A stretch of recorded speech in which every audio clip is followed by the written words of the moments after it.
Welcome back to another SCP reading, dear researcher. Today we'll be reading SCP-164, Squid Tumors. Now without further ado. Item number, SCP-164, Object Class, Euclid. Special Containment Procedures. Cultures of SCP-164 should be contained using standard Class 3 biohazardous procedures and stored clearly marked within a refrigerated biocontainment unit at 10 degrees Celsius. While pathogenic, SCP-164 is not highly infectious, while researchers working with raw cultures or infected subjects should use caution.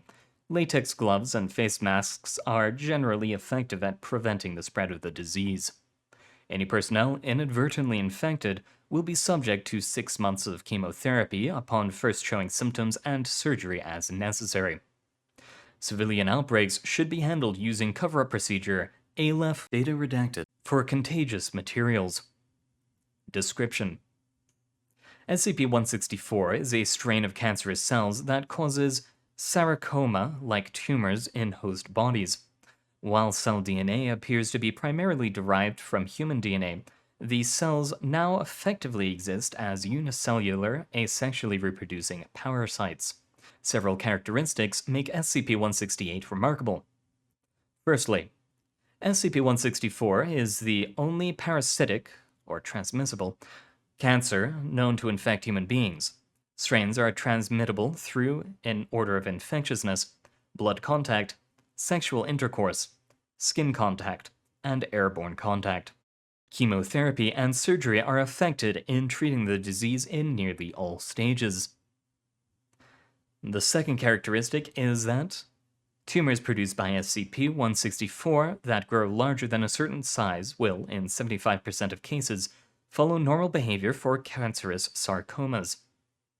However, in 25% of cases, host bodily materials will be utilized for the creation of a new, separate organism inside the tumor. In the case of multiple tumors, some or all may follow this behavior. Said organisms will apparently begin as zygotes, fertilized ova, and replicate much like fetuses. Externally, this appears no different from normal tumor production and may go unnoticed in initial stages. Oddly, mature organisms identify as being completely unrelated to the original tumors, corresponding with a previously unknown species of order Tenthidia, or squids. Removal of organisms shows they are entirely viable in marine conditions and will perform normal actions such as locomotion, catching food, basic defense, reproduction, etc. However, said organisms will also remain entirely viable in the original tumor, rarely moving or shifting position, continuing to grow at a regular rate until the host is killed.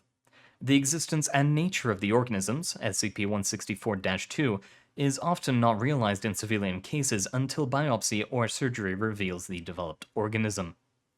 SCP-164 organisms and tumors may interact with host physiology in interesting ways. The following cases are particularly notable.